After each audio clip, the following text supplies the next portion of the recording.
Great. Let me go ahead and fix the audio here. Oh, I can't do that, right? Just turn down the general volume for a second. Okay, so before Pro Jedi came out, I was making it a personal mission to beat the Bloodborne DLC, because I've put it off for years now. Because by around the time I bought Bloodborne, it was a bit of a financially irresponsible move, right? Because I was working at Sonic, working paycheck to paycheck, so buying that game was, I mean, it was something to do, but maybe I shouldn't have done it at that point. So I put off the extra $10 DLC, or actually $20, I think. I'm not entirely sure how much it goes for. Yeah, I put that shit off. It was like $10 actually this time around. But by the time I got my next paycheck, and I really didn't feel like buying that shit. Like, I got the platinum trophy for it within 2 weeks. That was the whole pay period right there, right? Like, I got paid, bought Bloodborne. Shouldn't have probably fucking done that. And then by the second week, I've already got the platinum trophy. I'm pretty much done with the game. So what do? Fuck nothing. I don't play games. Hero. So, because that was like the hot thing at the time. That was like the new FromSoft game or whatever. So, I really procrastinated on playing Bloodborne, like big time, right? But I finally played it. So, I guess I'm gonna talk about the things I liked, things I didn't like, things that confused me, and I guess all the other things betwixt. That's about as much Dark Souls 2 you'll ever get out of me. I don't like Dark Souls 2 at all. Now, to start off, I don't think there's anything I disliked about the Bloodborne DLC, like, at all. I don't think there was anything I, like, disliked. I just said that. Yeah, but it's true. I don't know if there's anything I dislike, you know. I mean, there was times I wasn't enjoying myself because I was dying, right? Because, you know, Bloodborne, it's hard, right? But, yeah, to be clear, I don't know if there is anything I necessarily disliked about the Bloodborne DLC. So, but there are things that I'm a little confused by. As first and foremost, having been done with it, you know, because people are always telling me, you know, Bloodborne is like the best parts of the DLC. Fuck, I'm sorry, I'm losing my fucking mind right now. They're saying the best parts of Bloodborne was the DLC, right? And so I played it, and I can see why they say that. But why is the real question? Why is it considered the best parts? Is it because it's got the best bosses? Is it because it's got the best areas? Or the best weapons?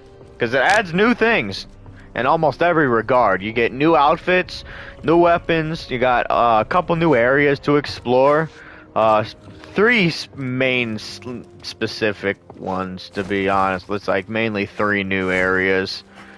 Couple things that you can do when 4 or 5 boss fights. I don't know. Let me see, how many were there? There was Lawrence, Maria, Living Failures, Orphan of Cause, and Love. Yeah, there's 5 really good boss. Well, hold on. Ludwig is good. Maria's good. Orphan of Cause was good. Lawrence and Living Failures were kind of ass though. But it's okay. Living Failures is stupidly easy, and Lawrence is completely optional.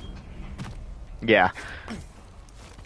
I guess if you had to get something out of me that I didn't like about Bloodborne, it'd probably be Lawrence. I didn't like Lawrence at all.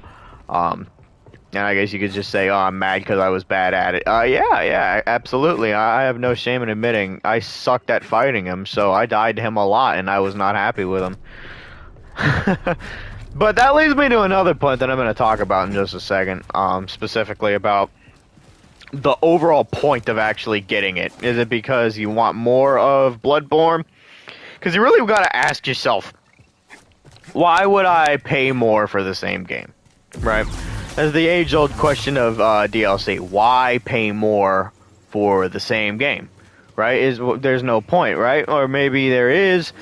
So, within the context of Bloodborne, what does the DLC do? Well, like I said, it introduces more boss fights, gives us more lore, so if you're into that. But let's say you're not into lore, let's say you're into gameplay. Well, we've got a slew of new weapons. It almost looks like they've nearly doubled the weapons roster with the DLC alone. That is impressive. So I give credit where credit is due on that front. Let's say you're into that. Okay, so you get more weapons, but then you gotta ask yourself, what the fuck am I actually gonna use these weapons for, right? Because let's be honest, who the fuck is buying the DLC and playing it, not having at least beat the game once?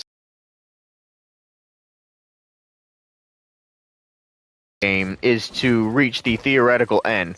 Traditionally speaking, some games don't actually fucking end, obviously. But let's say in the context of buying a FromSoft game, the ultimate goal is to reach the end and get the desirable ending. Okay. Now to be honest, most people that play Bloodborne are gonna go and try to 100% it. Some people give up, but it's not a hard game to 100% as far as like platinum trophy shit goes, right? Like as far as like maybe a thorough 100% like getting max level, that's a completely different story and is a total waste of your fucking time. But let's say, all right, we got new weapons and some of them are like really cool, really good. And there's a whole lot of them. You got the new Whirligig Saw. You got a really cool, and the Moonlight Greatsword is DLC, which, might be considered a fucking sin, but it's there, and it's awesome. But what are you gonna do with these new weapons? Are you gonna go beat the game with them again?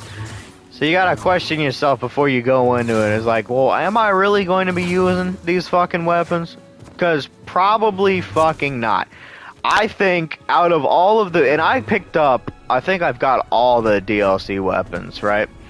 And some of them looked really cool, but I didn't actually use any of them except the Whirligig Saw because I needed to kill Lawrence. He was really pissing me off because I went in fighting Lawrence with my Shikage, which is what I used to beat every other boss in the DLC, might I add. I used the Shikage against him for about like 3 fucking hours, and it did absolutely fuck nothing to him. It was about as effective as hitting him with a pool noodle. So I realized, shit, I need to do something else. I need something serrated, and hey, I just got the cool weapon everyone's talking about. Let me go ahead and try that out. So that's exactly what I did. I went ahead and I tried the Whirligig Saw on him, and I beat him with the Whirligig Saw within about like 3 tries. Alright, just had to get the hang of using it, going from the fast-paced Shikage to the more slower-paced strength build, which I'm quite flexible. I've done Cum Dungeon a fuck ton of fucking times, I'm like level 250 on my Burger King Virgil build, which I had to boot up. Now, keep in mind, I want to make this known for context, because I didn't actually give the full context regarding my full experience. I played the entire thing on New Game Plus 2, so there was a considerable difficulty elevation as opposed to how most people are going to play it, which is on base game, and not like any New Game Pluses or anything, just straight up New Game, right? So it was a little frustrating at times because the bosses had a fuck ton of health, did a lot of damage on my 99 vitality character. It was like he's got a fat fucking health bar, and yet everything was killing me in like 2 hits, right? So I had to get good big time, more than I ever had. But despite that, I still didn't really find anything wrong with it. I still had as much fun as I humanly could, right? I loved playing through the DLC. But I also couldn't help but wonder why I was playing it now, right? Or even, and by the time I was done, I wondered why I would have even played it to begin with, Because it was cool, but if I wanted to learn the lore, I'm not really the guy that's gonna do that on my fucking own. You know, I don't have time to go read all these fucking item descriptions. That's why we have Vadi Video, you know. We just watch that guy. He tells us the things to know. I'm not gonna go look for that myself, me personally, right? And I don't know. I don't think a lot of people do that, right? There's not many pages that really break that shit down for you out on the on YouTube. Not too many, not too many. There's a select few of them, you know. But you know that's completely besides the point. Look, I really don't know why I ended up buying it now. Because truth be told, I could have not played it and just looked everything up and would have been just fine. Because I've got all these new weapons now, and I'm not planning on beating the game another time. To be 100%, it's a great game, but I don't plan on beating it right now with any of the new weapons. I don't really fucking care. I don't care what they're effective against. I beat the game with Chicago. I can do it again. I don't want to have, like, I'm sure I could do it again with these other weapons, but I don't care to test that out because I already know I have a weapon that can take me through the entire game. You know, which is Chicago with the best fucking blood gems on it that I could find, you know? So, the weapons are cool. Boss fights were interesting. You know, Ludwig was really kicking my fucking ass, but I came around. I beat him off camera. I was streaming that shit, but I beat him off camera. Living Failures, I think I died to them like once. That's just because I wasn't paying attention and they hit me with the meteor attack. Lady Maria, I'm a parry god, fucked her ass up. Orphan of Kaz was actually comically fucking easy. You know, I was expecting him to whip my ass, considering, yeah, I'm on New Game Plus 2, and he's considered the hardest boss of all fucking time. Right? They say he's up there with Sword Saint Ishin. That's a fucking lie. He's nowhere near that. And I beat this dude where he's supposed to be way the fuck harder than normal, right? So that much is a fucking lie. And you know what? I don't even care about that. What I care about is, did I have fun with it or not? And yes. I had fun fighting the bosses. There's about 5 of them, and I'm glad for that. What I think is the issue is, I don't know if we actually needed these bosses as DLC. I think it would have been a lot fucking cooler if they just did what Totka's doing. Just put that towards a sequel, right? 100%, because now I want more of it.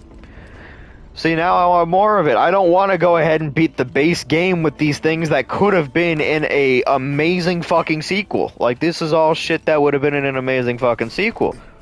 But it's here as DLC, and like I said, I'm not going to beat in the fucking game again with this shit. And, you know, by the time this DLC came out, you know, a lot of people had to boot the game back up. Some of them may have had to re-download it. And, you know, get to where the DLC access point is, you know, in the Cathedral Ward. You know, a lot of people had to just boot it up and go through there. You know, things of that nature. You know, they're not really planning on playing the DLC and then, oh, well, I'm at it, I'm gonna just go beat the game again. No, we're not really doing that. That's not really the point. And so, that's why I have been wondering, what the fuck is the point of this DLC? I don't know. Truth be told, I don't know why I actually beat it to completion, because I was questioning myself even halfway through it, you know? After beating Ludwig, I felt great, but I was like, but why? You know, why am I doing this? You know, this would... What's a Bloodborne 2? You know, Elden Ring was great, but, you know, I would be okay if after this Elden Ring expansion, they just go ahead and put out a Bloodborne 2, which is probably not going to happen anymore. Because they made a metric fuck ton of money off of Elden Ring. You know, sold 20 million copies, hell yeah. That's really cool. But fact of the matter is, that's where the real money is not in their PlayStation exclusives. You know? So they're probably not going to... Bloodborne 2 is probably not going to fucking happen. I'm not saying it's impossible at all, and I would love it if it fucking happened, and I will gladly eat my fucking words if it ever fucking happens. I'm just saying it's not likely anymore, and this is the taste of what it could have been like, but we're just not going to get that. And it's a little bit sad, and you know, maybe now I have no choice but to go beat the game with World of Jigsaw, you know? But I already know how to beat the fucking game. It's not like this is reinventing Bloodborne at all. So, whatever, it's fun to do it after, a couple playthroughs, if you want a good challenge, but I guess that's just my thoughts with it. Is it the best parts of Bloodborne? Sure, some of. Did it have any of my favorite boss fights?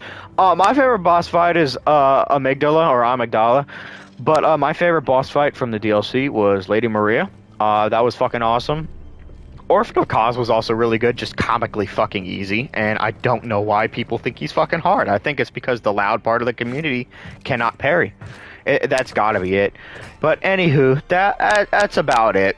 If I rewatch this and find something that I'm missing, I'll make a part 2 or something. I don't expect anybody to actually watch this though, but yeah, those are about my unfiltered thoughts on the Bloodborne DLC. Absolutely great, but I saw very little purpose behind it. But you know what? Such is the greatness of FromSoft. What's even the fucking point? Just have fun with it. Challenge yourself. Yeah. If for some reason you haven't played it, go ahead and play it and tell me what you think. If you know me personally, I don't expect to have any fans out there to comment anything under this. But yeah.